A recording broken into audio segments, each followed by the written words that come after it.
ಎಲ್ರಿಗೂ ನಮಸ್ಕಾರ ರೀ. ಎಲ್ರಿಗೂ ಕೂಡ CTET ಪರೀಕ್ಷೆ ಇನ್ನೊಂದು 10 ದಿನ ಉಳಿದೈತಿ.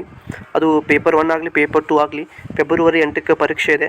ಈ 10 ದಿನದೊಳಗಡೆ ಹೆಂಗೆ ಪಾಸ್ ಆಗಬೇಕಪ್ಪ ಅನ್ನೋದನ್ನು ಹೇಳ್ಕೊಡ್ತೀನಿ. ನೀವು ನೋಡತ್ತೀರಿ, ನಾನು ಫಸ್ಟ್ ಅಟೆಂಪ್ಟ್ ಒಳಗೆ ನಾನು ಕೂಡ ಫೇಲ್ ಆಗೀನಿ. ಬಟ್ ಆದರೆ ಮುಂದಿನ ಅಟೆಂಪ್ಟ್ ಒಳಗೆ ನಾನು ಪಾಸ್ ಆಗಿದ್ದೀನಿ. ಇದು ನಂದು ಪಾಸ್ ಆಗಿರುವಂತಹ ಪ್ರಮಾಣ ಪತ್ರವನ್ನು ನೀವು ನೋಡ್ತಾ ಇದ್ದೀರಿ. ಇದು CTETದು ಎಲಿಜಿಬಿಲಿಟಿ ಸರ್ಟಿಫಿಕೇಟ್ ಆಗಿದೆ. ನಾನು ಹೆಂಗೆ ಪಾಸ್ ಮಾಡೀನಿ, ಯಾವ ರೀತಿಯಾಗಿ ನಿಮಗಿದು ಹೆಲ್ಪ್ ಆಗುತ್ತೆ, ಅಂದರೆ ನೀವು ಯಾವ್ಯಾವ ಅಂಶಗಳನ್ನು ನೆನಪಿಟ್ಕೋಬೇಕು, ಅಂದರೆ ಪರೀಕ್ಷೆನ ಬರೆಯೋಕೆ ಹೋಗೋಕ್ಕಿಂತ ಮುಂಚೆ ಈ 10 ದಿನಗಳ ಏನು ಮಾಡಬೇಕು ಅನ್ನೋದು ಬಹಳ ಮುಖ್ಯ ಆಗ್ತದೆ. ಸೊ ದಯವಿಟ್ಟು ಈ ವಿಡಿಯೋನ ಸಂಪೂರ್ಣವಾಗಿ ನೋಡಿರಿ. ಮತ್ತು ನಿಮ್ಗೆ ಇಷ್ಟ ಆದರೆ ಲೈಕ್ ಮಾಡಿ ಮತ್ತು ನಿಮ್ಮ ಫ್ರೆಂಡ್ಸ್ ಕೂಡ ಶೇರ್ ಮಾಡಿ. ನೀವೇನಾದರೂ CTETದು ನನಗೆ ಮೆಂಟರ್ಶಿಪ್ ಪ್ರೋಗ್ರಾಮ್ಗೆ ಜಾಯ್ನ್ ಆಗಬೇಕಪ್ಪ, ಇನ್ನು 10 ದಿನದೊಳಗಡೆ ನಾನು ಸಾಧ್ಯವಾದಷ್ಟು ಕಲಿಬೇಕು ಮತ್ತು ಕಲಿತು ಪಾಸ್ ಆಗಬೇಕಪ್ಪ ಅನ್ನುವಂತಹ ಅಭ್ಯರ್ಥಿಗಳಿದ್ದರೆ ಈ ಸ್ಕ್ರೀನ್ ಮೇಲೆ ಕಾಣುವಂತಹ ಒಂದು ವಾಟ್ಸಪ್ ಸಂಖ್ಯೆಗೆ ನೀವು ಸಂಪರ್ಕಿಸಬಹುದು. 9 ಈ ಮೆಂಟರ್ಶಿಪ್ ಪ್ರೋಗ್ರಾಮ್ಗೆ ಜಾಯ್ನ್ ಆಗಬಹುದು. ನಿಮಗೆ ಪ್ರತ್ಯೇಕವಾದಂತಹ ವಾಟ್ಸಪ್ ಗ್ರೂಪನ್ನು ರಚನೆ ಮಾಡಿ ಅದರೊಳಗಡೆ ನಿಮ್ಮನ್ನು ಸೇರಿಸಿ ಆ ಕ್ಲಾಸ್ ಮುಖಾಂತರ ಹೆಂಗೆ ಮಾಡಬೇಕು, ಯಾವ ರೀತಿ ಓದಬೇಕು ಅಂತ ಪ್ರಶ್ನೆ ಪತ್ರಿಕೆ ಕೊಡ್ತೀನಿ. ಮತ್ತು ಮುಖ್ಯವಾದಂತಹ ನೋಟ್ಸ್ಗಳನ್ನು ಕೂಡ ನಾನು ನಿಮಗೆ ಪ್ರೊವೈಡ್ ಮಾಡ್ತೀನಿ. ಸೊ ದಯವಿಟ್ಟು ನೀವೇನು ಮಾಡಬೇಕು, ಈ ಒಂದು 10 ದಿನ ಬಹಳ ಮುಖ್ಯ ಇದೆ. CTETಗೆ ಯಾರೆಲ್ಲ ರೆಡಿ ಆಗಬೇಕು ಅಂತಿದ್ರೆ, ಅದು ಆರ್ಟ್ಸ್ ಆಗಿರ್ಬೋದು, ಸೈನ್ಸ್ ಆಗಿರ್ಬೋದು, ಅದು ಪೇಪರ್ 1 ಆಗಿರ್ಬೋದು, ಪೇಪರ್ 2 ಆಗಿರ್ಬೋದು, ಸಾಧ್ಯವಾದಷ್ಟು ನೀವು ಪ್ರಯತ್ನ ಪಟ್ಟರೆ ಆಗ್ತದೆ. ಸೊ ಐ ಹೋಪ್ ಇದು ನಿಮಗೆ ಅರ್ಥ ಆಯಿತು. ಇನ್ನು ನೇರವಾಗಿ ವಿಷಯಕ್ಕೆ ಬರ್ತೀನಿ ನೋಡಿ. ಈಗ 10 ಡೇಸ್ ಇದೆ. ನಮಗೆಲ್ಲವನ್ನು ಕೂಡ ಏನು ಮಾಡೋಕ್ಕಾಗಲ್ಲ, ಓದಿ ಅರ್ಥ ಮಾಡ್ಕೊಂಡು ಜೀರ್ಣಿಸ್ಕೊಳ್ಳೋಕ್ಕಾಗಲ್ಲ. ಓದಿದ್ದು ಕೂಡ ಅರ್ಥ ಆಗಬೇಕು ಅಂತಂದರೆ ನಮಗೆ ಸಮಯವಿಲ್ಲ. ಈಗ ನಾನು ಫಸ್ಟ್ ಅಟೆಂಪ್ಟ್ ಒಳಗಡೆ ಏನು ತಪ್ಪು ಮಾಡಿದೆ ಅನ್ನೋದನ್ನು ನಿಮ್ಗೆ ನಾನು ಹೇಳ್ತೀನಿ. ಫಸ್ಟ್ ಅಟೆಂಪ್ಟ್ ಒಳಗಡೆ ಈಗ ನೀವು ಓದೋದನ್ನು ಸ್ವಲ್ಪ ದೂರ ಇಡ್ರಿ. ನಾನು ನಿಮಗೆ ಮುಖ್ಯವಾಗಿರೋ ವಿಷಯಗಳನ್ನು ಹೇಳಕ್ಕೆ ಹೊಂಟೇನಿ. ಫಸ್ಟ್ ಅಟೆಂಪ್ಟ್ ಒಳಗೆ ನಾನು ಟೈಮನ್ನು ಸರಿಯಾಗಿ ಟೈಮನ್ನು ಮ್ಯಾನೇಜ್ಮೆಂಟ್ ಮಾಡಲಿಲ್ಲ. ಓಕೆ. ಸೆಕೆಂಡ್, ನಾನು ಕ್ವಶನ್ಸ್ಗಳನ್ನು ಏನು ಮಾಡಲಿಲ್ಲ ಅಂತಂದ್ರೆ, ನನಗೆ ಗೊತ್ತಿಲ್ಲ ಅಂದರೆ ಬಿಟ್ಟು ಮುಂದೆ ಹೋಗಲಿಲ್ಲ, ನೆಕ್ಸ್ಟ್ ಕ್ವಶನ್ಸಿಗೆ ಹೋಗಲಿಲ್ಲ. ಆದ ಕ್ವಶನ್ಸನ್ನು ನಾನು ಸಾಲ್ವ್ ಮಾಡೇ ಮುಂದೆ ಹೋಗ್ತೀನಿ ಅಂತ. ಮತ್ತು ವೆರಿ ಇಂಪಾರ್ಟೆಂಟ್ ಏನಪ್ಪ ಅಂತಂದರೆ, ನಾನು ಕ್ವಶನ್ ಪೇಪರ್ಸನ್ನು ಸರಿಯಾಗಿ ಸಾಲ್ವ್ ಮಾಡಲಿಲ್ಲ. ಬಿಫೋರ್ ಕ್ವಶನ್ ಪೇಪರ್ಸನ್ನು ಸಾಲ್ವ್ ಮಾಡಲಿಲ್ಲ. ಮತ್ತು ಮಾಕ್ ಟೆಸ್ಟ್ಗಳನ್ನು ನಾನು ಅಟೆಂಡ್ ಆಗಲಿಲ್ಲ. ಸೊ ಈ ಒಂದು 4 ರೀಸನ್ಸು ನನಗೇನಾಯಿತು, ಫಸ್ಟ್ ಅಟೆಂಪ್ಟ್ ಒಳಗೆ ಭಾಳ ರೀಸನ್ಸ್ ಆಯಿತು. ಮತ್ತು ಇನ್ನೊಂದು ಏನಂತಂದರೆ, ಬರೀ CDP ಓದೋದು, ಮತ್ತು ಬರೀ ಸೋಷಿಯಲ್ ಓದೋದು, ಕನ್ನಡ ಓದೋದು, ಇಂಗ್ಲೀಷ್ ಓದೋದು, ಹಿಂಗೆ ಮಾಡಿದರೆ ನಾವು ಮಾರ್ಕ್ಸ್ಗಳನ್ನು ಕಳ್ಕೋತೀವಿ. ಸೊ ನಮಗೆ ಈ 4 ಸೆಕ್ಷನ್ಸ್ಗಳು ಬರ್ತಾವೆ ಪೇಪರ್ 2 ಅಲ್ಲಿ. ಪೇಪರ್ 1 5 ಸೆಕ್ಷನ್ಸ್ಗಳು ಬರ್ತಾವೆ. ಇವು ಎಲ್ಲವೂ ಕೂಡ ಮುಖ್ಯನೇ, ಇಂಪಾರ್ಟೆಂಟೇ ನಮಗೆ. ಇವುಗಳನ್ನು ನಾವು ಅರ್ಥ ಮಾಡ್ಕೊಂಡ್ರೆ ನಾವು 100% ಈ ಪರೀಕ್ಷೆ ಒಳಗೆ ಗೆಲ್ಲಬಹುದು. ಇಲ್ಲಿ ನಿಮಗೆ ನಾನು ಒಂದಿಷ್ಟು ವಿಷಯಗಳನ್ನು ಹೇಳ್ತೀನಿ ನೋಡಿ. ನಾನು 2023 ಏನು ಪರೀಕ್ಷೆ ಬರೆದ, 24 ಪರೀಕ್ಷೆ ಬರೆದಾಗ ನನಗೆ CDPಯಲ್ಲಿ ಕೇವಲ 30ಕ್ಕೆ 16 ಬಂತು. ನಾನು ಏನು ಮಾಡಿಬಿಟ್ಟಿನಿ ಅಂತಂದರೆ, ಇದಕ್ಕೆ ಜಾಸ್ತಿ ಟೈಮ್ ಕೊಟ್ಬಿಟ್ಟೆ. ಓಕೆ. ಮತ್ತು ಸೋಷಿಯಲ್ ಸೈನ್ಸಲ್ಲಿ ನೀವು ಎಷ್ಟು ಓದಿದ್ರು, ಅದು ಸೋಷಿಯಲ್ ಸೈನ್ಸ್ ಆಗಲಿ ಅಥವಾ ಸೈನ್ಸ್ ಆಗಲಿ, 60ಕ್ಕೆ ನೀವು ಎಷ್ಟು ಓದಿದ್ರು ಕೂಡ ಮಿನಿಮಮ್ 30 ಮೇಲೆ ಬಂದೇ ಬರ್ತದೆ. ನೀವು ತಲೆ ಕೆಡಿಸ್ಕೋ ಹಾಗಿಲ್ಲ. ಓಕೆ. ನನಗೆ ಇದರಲ್ಲಿ 60ಕ್ಕೆ 60 ಬರಬೇಕನ್ನೋ ಹಾಗಿಲ್ಲ. ನಿಮ್ಗೆ ಎಷ್ಟು ಸಾಧ್ಯ ಆಗುತ್ತೋ ಅಷ್ಟು ನೀವು ಓದಿ ಮುಂದೆ ಹೋಗಬೇಕು. ಓಕೆ. ಇನ್ನು ಲ್ಯಾಂಗ್ವೇಜ್ 1 ನಾನು ಏನು ಮಾಡಿದ್ದೆ, ಕನ್ನಡ ತೊಗೊಂಡಿದ್ದೆ. 30ಕ್ಕೆ ನನಗೆ 16 ಕೂಡ 20 ಮೇಲೆ ತೊಗೊಳಿಕ್ಕಾಗಲಿಲ್ಲ. ಅಂದರೆ 30ಕ್ಕೆ ನಾವು ಎಷ್ಟು ತೊಗೋಬೇಕು ಅಂತಂದರೆ ಇಲ್ಲಿ 20 ತೊಗೋಬೇಕು. ಬರೀ ಕನ್ನಡ ಬಿಡಿಸೋ ಹಾಗಿಲ್ಲ, ಬರೀ ಇಂಗ್ಲೀಷ್ ಬಿಡಿಸೋ ಹಾಗಿಲ್ಲ. ಗೊತ್ತಿಲ್ಲ ಪ್ರಶ್ನೆ ಅಂತಂದರೆ ಬಿಟ್ಟು ಮುಂದೆ ಹೋಗಬೇಕು. ನಾನು ಇಲ್ಲಿ ಪಾಸ್ ಆಗಿ ತೋರಿಸ್ತೀನಿ ನೋಡಿ ನಿಮಗೆ. ಎಸ್. ಈಗ ನಾನು ಲಾಸ್ಟ್ ಅಲ್ಲಿ CDPಲಿ ಏನು ಮಾಡಿದೆ ಅಂತಂದರೆ, 30ಕ್ಕೆ ನಾನು ಕೇವಲ 16 ತೊಗೊಂಡಿದ್ದೆ. ಬಟ್ ಇಲ್ಲಿ ಏನು ಮಾಡಿದೆ ಅಂತಂದರೆ 30ಕ್ಕೆ 21 ತೊಗೊಂಡೆ ನಾನು. ಹೌದು ಅಲ್ವಾ? ಇನ್ನು ಸೋಷಿಯಲಲ್ಲಿ ಅಲ್ಲಿ ಸಾಮಾನ್ಯವಾಗಿ ನಿಮ್ಗೆ ಹೇಳಿದೆ ನಾನು, 60ಕ್ಕೆ 30 ಮೇಲೆ ಬಂದೇ ಬರ್ತದೆ, ಅದು ಸೋಷಿಯಲ್ ಆಗಲಿ ಅಥವಾ ಸೈನ್ಸ್ ಆಗಲಿ. ಸೊ ಇಲ್ಲಿ 60ಕ್ಕೆ ಎಷ್ಟಾಗಿದೆ, 32 ಬಂದಿದೆ. ಇನ್ನು ಲ್ಯಾಂಗ್ವೇಜ್ 1 ಇಂಗ್ಲೀಷ್ ತೊಗೊಂಡಿದ್ದೆ ನಾನು. 30ಕ್ಕೆ ನನಗೆ ಇಂಗ್ಲೀಷ್ನಲ್ಲಿ 22 ಬಂದಿದೆ. ಸೊ ಹಾಗಾದರೆ ನನಗೇನಾಯಿತು, 8 ಮಾರ್ಕ್ಸ್ ಬರಲಿಲ್ಲ. ಇನ್ನು ಲ್ಯಾಂಗ್ವೇಜ್ 2 ಅಲ್ಲಿ 30ಕ್ಕೆ 16 ಸಿಕ್ತು. ಓಕೆ. ಕನ್ನಡ ತೊಗೊಂಡಿದ್ದೆ ನಾನು, 30ಕ್ಕೆ 16. ನೋಡಿ, ನೀವು ಲ್ಯಾಂಗ್ವೇಜ್ 1 ಕನ್ನಡ ತೊಗೊರಿ, ಇಂಗ್ಲೀಷ್ ತೊಗೊರಿ. ಬಟ್ ಲ್ಯಾಂಗ್ವೇಜ್ 1 ಅಲ್ಲಿ ಓಕೆ, ಅಥವಾ ಲ್ಯಾಂಗ್ವೇಜ್ 2 ಅಲ್ಲಿ ಆಗಿರ್ಬೋದು, 1 ಅಲ್ಲಿ ಅಥವಾ 2 ಅಲ್ಲಿ ನೀವು ಕನಿಷ್ಠ ಏನು ಮಾಡಬೇಕು ಅಂತಂದರೆ, ಕನಿಷ್ಠ 30ಕ್ಕೆ ಇಲ್ಲಿ ಒಂದು ಲ್ಯಾಂಗ್ವೇಜ್ 1 or ಲ್ಯಾಂಗ್ವೇಜ್ 2 ಯಾವುದರಲ್ಲಿ ಒಂದರಲ್ಲಿ ಕೂಡ ನೀವು ಕನಿಷ್ಠ ಒಂದು 20 ಮೇಲೆ ಇರಬೇಕು. ಇನ್ನೊಂದು 2ನೇ ಲ್ಯಾಂಗ್ವೇಜ್ ಅಥವಾ 1ನೇ ಲ್ಯಾಂಗ್ವೇಜ್ ಏನಿರಬೇಕು ಅಂತಂದರೆ ಕನಿಷ್ಠ ಒಂದು 16ರಿಂದ 20 ಮಟ್ಟ ತೊಗೊಂಡಿರ್ಬೇಕು ನೀವು. ಅಂದರೆ ಏನಾಗುತ್ತೆ, ನೀವು CDPನ ಬ್ಯಾಲೆನ್ಸ್ ಮಾಡ್ತೀರಿ, ಸೋಷಿಯಲ್ ಸೈನ್ಸನ್ನು ಬ್ಯಾಲೆನ್ಸ್ ಮಾಡ್ತೀರಿ, ಮತ್ತು ಉಳ್ಕಿದೆಲ್ಲ ಪಾಸ್ ಆಗ್ಲಿಕ್ಕೆ ಸಾಧ್ಯ ಇದೆ. ಇನ್ನೊಂದು, ಟೈಮ್ ಮ್ಯಾನೇಜ್ಮೆಂಟ್ ಮಾಡಬೇಕಂದ್ರೆ ಏನು ಮಾಡಬೇಕಪ್ಪ ಅನ್ನೋದು ಭಾಳ ವಿದ್ಯಾರ್ಥಿಗಳಿಗೆ ಗೊಂದಲಾಗಿದೆ. ನಿಮಗೆ ನಾನು ಪ್ರಾಮಾಣಿಕವಾಗಿ ನೀವು ಒಪ್ಕೊಂಡ್ಬಿಡಬೇಕು. ನಾನು ಪ್ರಶ್ನೆಯನ್ನು ಓದಿದಾಗ ನನಗೆ ಉತ್ತರ, ಇದು ನಾನು ಓದಿ ಅರ್ಥ ಮಾಡ್ಕೊಂಡ್ರೆ, ನಾನು ಟೈಮ್ ಕೊಟ್ಟರೆ ನನಗೆ ಉತ್ತರ 100% ಅಂದರೆ ನಾನು ಸಮೀಪ ಆನ್ಸರ್ ಹಾಕ್ತೀನಿ ಅನ್ನೋದಾದರೆ ಆನ್ಸರ್ ಮಾಡಿರಿ. ಇಲ್ಲ ಅಂದರೆ ಆ ಕ್ವಶನನ್ನು ಬಿಟ್ಟು ಮುಂದೆ ಹೋಗಿ. ಮತ್ತು ಇನ್ನೊಂದು ವೆರಿ ಇಂಪಾರ್ಟೆಂಟ್ ಅಂದರೆ, ಒಂದಿಷ್ಟು ಕ್ವಶನ್ಸ್ಗಳು ಲಂದಿ ಇರ್ತಾವೆ.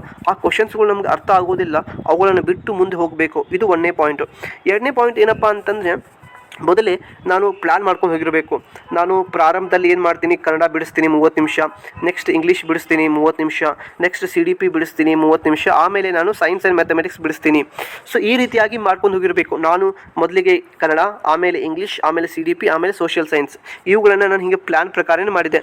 ಒಂದು ವೇಳೆ ನಾನು ಕನ್ನಡದಲ್ಲಿ ನಾನು 30 ನಿಮಿಷದ ಬದಲಾಗಿ ನಾನು 40 ನಿಮಿಷ ತೊಗೊಂಡೆ ಅಂತಂದರೆ, ಈಗ ನಾನು ಏನು ಮಾಡ್ತಾ ಇದ್ದೆ, ಇಂಗ್ಲೀಷ್ನಲ್ಲಿ ನಾನು ಏನು ಮಾಡ್ತಾ ಇದ್ದೆ 25 ನಿಮಿಷದಲ್ಲಿ ಬಿಡಿಸ್ತಾ ಇದ್ದೆ. ಏಕೆಂದರೆ ನಂದು ಆಲ್ರೆಡಿ 10 ನಿಮಿಷ ಎಕ್ಸ್ಟ್ರಾ ಆಗಿದೆ. ನೆಕ್ಸ್ಟ್ ಈಗ ಒಂದು ವೇಳೆ ನಾನು ಇಂಗ್ಲೀಷನ್ನು ನಾನು ಕೂಡ ಮತ್ತೆ 30 ನಿಮಿಷದಲ್ಲಿ ಬಿಡಿಸಿದೆ, ಇಲ್ಲಿ ಆಲ್ರೆಡಿ ಎಕ್ಸ್ಟ್ರಾ 10 ನಿಮಿಷ ಆಗಿದೆ ಅಂತಂದರೆ ನಾನೇನು ಮಾಡ್ತಾಯಿದ್ದೆ, CDPಯನ್ನು ನಾನೇನು ಮಾಡ್ತಾಯಿದ್ದೆ 25 ನಿಮಿಷದಲ್ಲಿ ಮಾಡಿ 5 ನಿಮಿಷ ಉಳಿಸ್ಕೊಂಡು, ಮತ್ತು ನಾನು ಸೋಷಿಯಲ್ ಸೈನ್ಸ್ ಅಥವಾ ಸೈನ್ಸಲ್ಲಿ ಏನು ಮಾಡ್ತಾ ಇದ್ದೆ ಅಂತಂದರೆ ಅದು 60 ನಿಮಿಷ ಬದಲಾಗಿ ಅದನ್ನು 55 ನಿಮಿಷದಲ್ಲಿ ಮುಗಿಸ್ತಾ ಇದ್ದೆ. ಸೊ ಈ ರೀತಿಯಾಗಿ ನೀವು ಟೈಮ್ ಮ್ಯಾನೇಜ್ಮೆಂಟ್ ಮಾಡೋದನ್ನು ಕಲಿಬೇಕು. ಇದು ಒಂದು ಪಾಯಿಂಟ್. ಇನ್ನು ಎಲ್ಲ ಮುಖ್ಯವಾಗಿರೋದನ್ನು ನಾವು ಮಾತ್ರ ಓದಬೇಕೀಗ. ಕನ್ನಡ ಅಂತ ತೆಗೆದುಕೊಂಡು ಬಂದಾಗ ಅಲ್ಲಿ ಗ್ರಾಮರ್ ಅಂತ ಬರುತ್ತೆ, ಒಂದು ಬೋಧನಾಶಾಸ್ತ್ರ ಅಂತ ಬರುತ್ತೆ, ಇದು ನಮ್ಗೆ ಗೊತ್ತಿದೆ. ಈ ಕನ್ನಡದಲ್ಲಿ ನಾವು ಸಂಧಿಗಳನ್ನು ಓದಬೇಕು. ಓಕೆ, ಸಂಧಿಗಳನ್ನು ಅರ್ಥ ಮಾಡ್ಕೋಬೇಕು, ಸಮಾಸಗಳನ್ನು ಅರ್ಥ ಮಾಡ್ಕೋಬೇಕು, ಮತ್ತು ವಿಭಕ್ತಿ ಪ್ರತ್ಯಯಗಳನ್ನು ಅರ್ಥ ಮಾಡ್ಕೋಬೇಕು, ಮತ್ತು ಜೋಡು ನುಡಿಗಳನ್ನು ಅರ್ಥ ಮಾಡ್ಕೋಬೇಕು, ಮತ್ತು ದ್ವಿರುಕ್ತಿಗಳನ್ನು ಅರ್ಥ ಮಾಡ್ಕೋಬೇಕಾಗುತ್ತದೆ. ಓಕೆ, ದ್ವಿರುಕ್ತಿಗಳನ್ನು ಅರ್ಥ ಮಾಡ್ಕೋಬೇಕಾಗ್ತದೆ. ಸ್ವಲ್ಪ ನೀವು ಅವಯಗಳನ್ನು ನೋಡ್ಕೋಬೋದು, ಸಂಖ್ಯಾವಾಚಕ, ಗುಣವಾಚಕ, ಅವುಗಳನ್ನು ನೀವು ನೋಡ್ಕೋಬೋದು. ದೇಶೀಯ ಪದ, ಅನ್ಯದೇಶೀಯ ಪದ, ಇಷ್ಟೇ ಪಾಯಿಂಟ್ಸ್, ಒಂದು 5 ರಿಂದ 6 ಪಾಯಿಂಟ್ಸ್ ಕನ್ನಡ ನೋಡ್ಕೋಬೇಕು. ಇದನ್ನು ಒಂದು ದಿನ ಮಾಡಿ.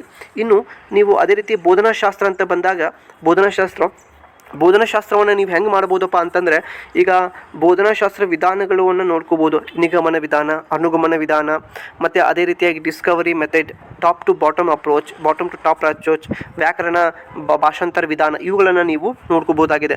ಮತ್ತು ಇವ್ಯಾಲ್ಯುವೇಷನ್ ಪಾರ್ಟ್ ಅಂತ ಬರ್ತದೆ. ಇಟ್ಸ್ ವೆರಿ ವೆರಿ ಇಂಪಾರ್ಟೆಂಟ್ ಇದೆ. ಈಗ ನಾವು ಇವ್ಯಾಲ್ಯುವೇಷನ್ ವಿಧಾನದೊಳಗಡೆ ರೂಪನಾತ್ಮಕ, ಓಕೆ, ಸಂಕಲನಾತ್ಮಕ ಹಂಗಂದ್ರೇನು, ಮತ್ತು ನಿರಂತರ ಸಮಗ್ರ ಮೌಲ್ಯಮಾಪನ ಅಂದ್ರೇನು, ಇವುಗಳನ್ನು ನೋಡ್ಕೋಬೇಕು. ಇಂಗ್ಲೀಷ್ ಅಂತ ಬಂದರೆ ನಾವೇನು ಮಾಡ್ಬೋದು, ಈಗ what are the important characteristics of language, ಒಂದು ಭಾಷೆಯ ಲಕ್ಷಣಗಳೇನು ನೋಡ್ಕೋಬೇಕಾಗತ್ತೆ. ಇನ್ನು ಅದೇ ರೀತಿಯಾಗಿ ಗ್ರಾಮರ್ ಪಾಯಿಂಟ್ಸಲ್ಲಿ ಬರೋದಾದರೆ ಅಥವಾ ಪೆಡಗಾಗಿ ಪಾಯಿಂಟ್ಸಲ್ಲಿ ಮತ್ತೆ ಏನು ಬರೋದಾದರೆ ದ ಮೆಥಡ್ಸ್ ಆಫ್ ಟೀಚಿಂಗ್ ಲ್ಯಾಂಗ್ವೇಜನ್ನು ನೋಡ್ಕೋಬೇಕಾಗತ್ತೆ. ಅಲ್ಲಿ ಕೂಡ ಇವ್ಯಾಲ್ಯುವೇಷನ್ ಪಾರ್ಟನ್ನು ನೋಡ್ಕೋಬೇಕಾಗತ್ತೆ.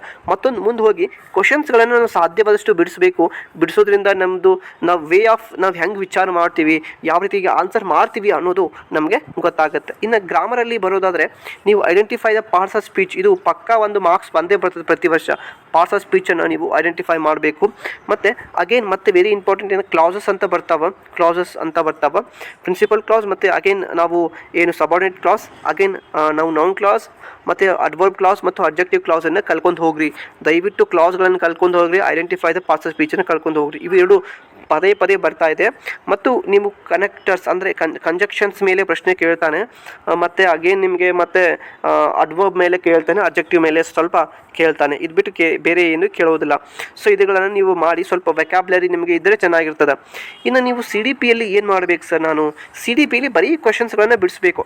ಹೆಂಗೆ ಕ್ವಶನ್ಸ್ಗಳನ್ನು ಬಿಡಿಸ್ಬೇಕಂದ್ರೆ, ಈಗ ನೋಡಿ, ಈಗ ವೈಗೋಸ್ಕಿ ಅವ್ರದ್ದು ಒಂದು ಕ್ವಶನ್ ಬರ್ತಾ ಇದೆ, ಮತ್ತು ನಾವು ಏನು ಹೇಳ್ತೀವಿ ಪಿಯಾಜೆ ಅವ್ರದ್ದು ಕಾಗ್ನಿಟಿವ್ ಡೆವಲಪ್ಮೆಂಟ್ ಥಿಯರಿ ಮೇಲೆ ಬರ್ತಾ ಇದೆ, ಸಂಜ್ಞಾತ್ಮಕ ಬೆಳವಣಿಗೆ ಬೆಳವಣಿಗೆಯ ಬಗ್ಗೆ ಪ್ರಶ್ನೆ ಬರ್ತಾ ಇದೆ ಅಂತಂದ್ರೆ, ನಾವು ಪದೇ ಆ ಒಂದು ವೀರ್ಯ ಮೇಲೆ ಕ್ವಶನ್ ಕೇಳತ್ತಾನಂದ್ರೆ ಮುಂದೆ ಅದೇ ಮೇಲೆ ಕೇಳ್ತಾನಂತ.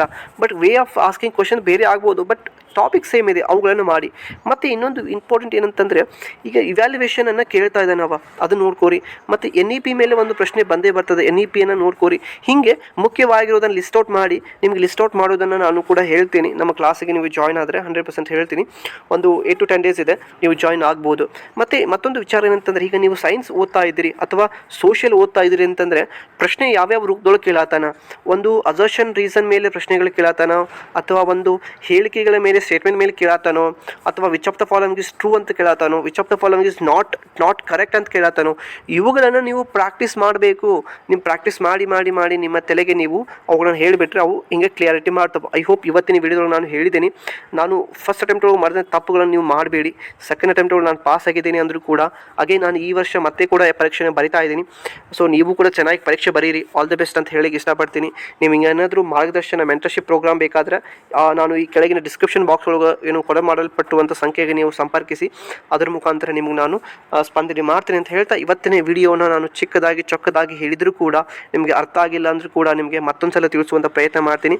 ಎಲ್ಲರಿಗೂ ಕೂಡ ಶುಭವಾಗಲಿ. ನಮಸ್ಕಾರ.